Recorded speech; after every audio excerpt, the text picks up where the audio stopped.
அனைவருக்கும் வணக்கம். இன்றைக்கி நம்ம கொள்ளு சட்னி எப்படி அரைக்கிறதுன்னு பார்க்கலாங்க. 2 ஸ்பூன் நல்லெண்ணெய் ஊற்றிக்கோங்க. ஒரு கைப்பிடி அளவுக்கு கொள்ளு போட்டுக்கோங்க. அது கூடவே ஒரு 4 காஞ்ச மிளகா போட்டுக்கோங்க. இது காரம் இல்லாத மிளகா, நான் 4 போட்டிருக்கேன். காரமாக இருந்தால் நீங்கள் 2 போட்டுக்கோங்க. இது கொஞ்சம் கலர் மாறினோன்னு எடுத்து வச்சுருங்க. ஆறட்டும். அதே எண்ணெயிலே 4 துண்டு இஞ்சி, ஒரு 4 பல்லு பூண்டு, ஒரு பெரிய சைஸ் வெங்காயம் 1, ஒரு கொஞ்சமாக புளி போட்டுக்கோங்க. இது கூடவே 2 தக்காளி, இதை போட்டு நல்லா வதக்குங்க. கொஞ்சம் கலர் மாறட்டும். நீங்கள் ரொம்ப வதக்கிடாதீங்க, சட்னியோட கலரே வேறு மாதிரி மாறிடும், ரொம்ப டார்க் ஆகிடும். அவ்வளோதான், இறக்கி வச்சுருங்க. 1/4 கப்பு தேங்காய் போட்டுக்கோங்க. நம்ம வறுத்து வச்ச கொள்ளியும் காஞ்ச மிளகாவையும் அது கூட ஒரு 1/2 ஸ்பூன் கல் உப்பு போட்டு ஒரு 2 சுற்று சுற்றிடுங்க. நம்ம வதக்கி வச்சுருக்க வெங்காயம் தக்காளியை போட்டுக்கோங்க. இது மாதிரி அரைச்சிடுங்க. தண்ணி வேணும்னா சேர்த்துக்கோங்க. ஒரு தாளிப்பு கொடுத்துடலாம். 1 ஸ்பூன் எண்ணெய், 1/4 ஸ்பூன் கடுகு, 1/4 ஸ்பூன் சீரகம் போட்டுக்கோங்க. ஒரு காஞ்ச மிளகா, ஒரு கொத்து கருவேப்பிலை.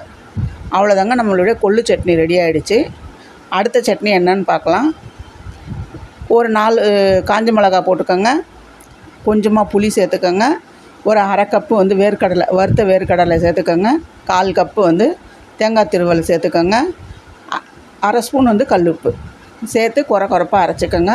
ரொம்ப நைஸாக அரைக்காதீங்க. 1 ஸ்பூன் எண்ணெய் ஊற்றிக்கோங்க. 1/4 ஸ்பூன் கடுகு, 1/4 ஸ்பூன் சீரகம், 1/4 ஸ்பூன் உளுத்தம்பருப்பு போட்டுக்கோங்க. ஒரே ஒரு காஞ்ச மிளகாய் கிள்ளி போட்டுக்கோங்க. ஒரு கொத்து கருவேப்பிலை. அவ்வளோதாங்க, இதோட தாளிப்பு முடிஞ்சிருச்சு.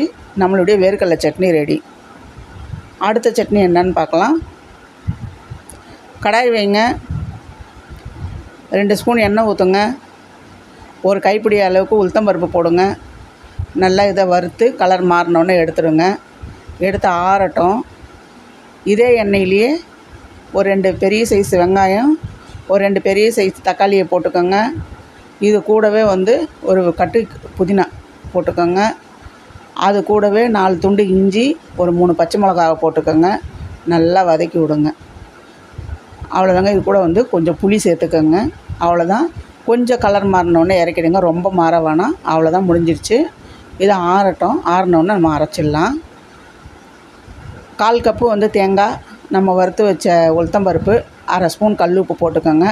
வதக்கி வச்ச புதினாவெல்லாம் போட்டு அரைச்சிடுங்க. அவ்வளோதாங்க. இதுக்கு ஒரு தாளிப்பு கொடுத்துடலாம். 1 ஸ்பூன் எண்ணெய் ஊற்றுங்க. கடுகு சீரகம் போடுங்க. ஒரே ஒரு காஞ்ச மிளகாய் கிள்ளி போட்டுக்கோங்க. அவ்வளோதாங்க, இதோட தாளிப்பு நம்மளுக்கு முடிஞ்சிருச்சு. எல்லாத்துலேயுமே நீங்கள் தண்ணி வேணும்னா சேர்த்துக்கோங்க. அடுத்த சட்னி என்னன்னு பார்க்கலாம். 1/2 கப்பு தேங்காய் போட்டுக்கோங்க.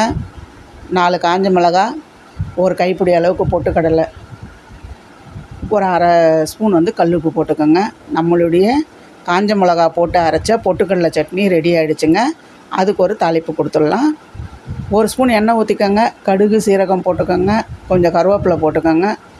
தாளித்து கொட்டிடுங்க. அவ்வளோதாங்க, நம்மளுடைய பொட்டுக்கடலை சட்னி ரெடி. அடுத்த சட்னி என்னன்னு பார்க்கலாங்களா. ஒரு 2 ஸ்பூன் நல்லெண்ணெய் ஊற்றிக்கோங்க. 1 கப்பு பூண்டு உரித்து போட்டுக்கோங்க. நல்லா கொஞ்சம் கலர் மாறட்டுங்க. ரொம்ப கலர் மாறினா ஒரு மாதிரி கசப்பு தன்மை வந்துடும் சட்னியில்.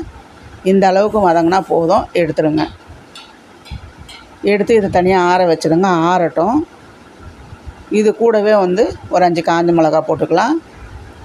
இது காரம் இல்லாத மிளகா, நான் 5 போட்டிருக்கேன். காரமாக இருந்தால் 2 போட்டுக்கோங்க. ஒரு கைப்பிடி அளவுக்கு உளுத்தம்பருப்பு போட்டு அதுவும் கொஞ்சம் கலர் மாறட்டும். மாறினோன்னு எடுத்துடலாம். இதுவும் எடுத்து அதோடு சேர்த்துடுங்க. இது கூட கொஞ்சம் நம்ம அதே எண்ணெயில் கொஞ்சமாக புளி, ஒரு வெங்காயம், இதை போட்டு கொஞ்சம் கலர் மாறுற வரைக்கும் நம்ம வதக்கிக்கலாம். அவ்வளோதாங்க, நம்மளுடைய பூண்டு சட்னி ரெடி ஆக போகுது. நம்ம எல்லாத்தையும் போட்டு அரைச்சிக்கலாம். காஞ்ச மிளகா, பூண்டு, உளுத்தம்பருப்பு இதை போட்டுக்குங்க. இது கூடவே வெங்காயமும் போட்டுக்கோங்க. போட்டு அரைச்சிடுங்க. கொஞ்சமாக கல் உப்பு போட்டுக்கோங்க. கொஞ்சம் தண்ணி ஊற்றிக்கோங்க. அவ்வளோதாங்க, நம்மளுடைய பூண்டு சட்னி ரெடி ஆகிடுச்சு. இது கூடவும் உங்களுக்கு தண்ணி வேணும்னா மிக்ஸி கழுவி நம்ம ஊற்றிக்கலாம். ஒரு ஸ்பூன் நல்லெண்ணெய் ஊற்றிக்கோங்க. 1/4 ஸ்பூன் கடுகு, 1/4 ஸ்பூன் சீரகம் போட்டுக்கோங்க. 1/4 ஸ்பூன் உளுத்தம்பருப்பு, ஒரே ஒரு காஞ்ச மிளகா, கொஞ்சமாக கருவேப்பிலை. அவ்வளோதாங்க, தாளித்து கொட்டிடுங்க. நம்மளுடைய பூண்டு சட்னி ரெடி. இப்போ வந்து நம்ம அடுத்தது என்ன சட்னின்னு பார்க்கலாம். 2 பச்சை மிளகாய், ஒரு துண்டு இஞ்சி போட்டுக்கோங்க. தேங்காயில் வந்து அந்த பின்னாடி இருக்க கருப்பெல்லாம் எடுத்துகிட்டு நான் போட்டிருக்கேன். அரை மூடி தேங்காய், அரை ஸ்பூன் கல் உப்பு போட்டுக்கோங்க. ஒரு கைப்பிடி அளவுக்கு பொட்டுக்கடலை போட்டுக்கோங்க.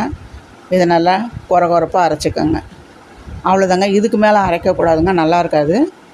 நம்மளுக்கு கெட்டியாக வேணுன்னா கெட்டியாக வச்சுக்கலாம், தண்ணி வேணுன்னா தண்ணி ஊற்றிக்கலாம். ஒரு ஸ்பூன் எண்ணெய் ஊற்றி கொஞ்சம் உளுத்தம்பருப்பு, கொஞ்சோண்டு கடுகு, கொஞ்சம் சீரகம், ஒரு காஞ்ச மிளகா, கொஞ்சம் கருவேப்பிலை தாளித்து கொட்டிவிடுங்க. இவ்வளோ தான் நம்மளுடைய தேங்காய் சட்னி ரெடி ஆகிடுச்சு. அடுத்தது வந்து நம்ம காஞ்ச மிளகா 2, பொட்டுக்கடலை ஒரு கைப்பிடி அளவுக்கு, ஒரு கைப்பிடி அளவுக்கு புதினா, ஒரு கைப்பிடி அளவுக்கு வந்து கொத்தமல்லி, கொஞ்சமாக வந்து கருவேப்பிலை, கொஞ்சம் புளி போட்டுக்கோங்க. 1/4 ஸ்பூன் கல் உப்பு, கொஞ்சமாக தண்ணி, இதை ஊற்றி பச்சையாக வந்து புதினா சட்னி அரைச்சிக்கலாங்க. அவ்வளோதான். இதுக்கு ஒரு தாளிப்பு கொடுத்துடலாம். ஒரு ஸ்பூன் எண்ணெய் ஊற்றுங்க. 1/4 ஸ்பூன் கடுகு, 1/4 ஸ்பூன் சீரகம் போட்டுக்கோங்க. ஒரே ஒரு காஞ்ச மிளகாய் நல்லா பொரியட்டும். கொஞ்சம் பெருங்காயத்தூள் சேர்த்துக்கோங்க, கொஞ்சம் கருவேப்பிலை. அவ்வளோதாங்க. இதை தாளித்து அதில் கொட்டிவிடுங்க. முடிஞ்சிச்சு நம்மளுடைய பச்சை சட்னி.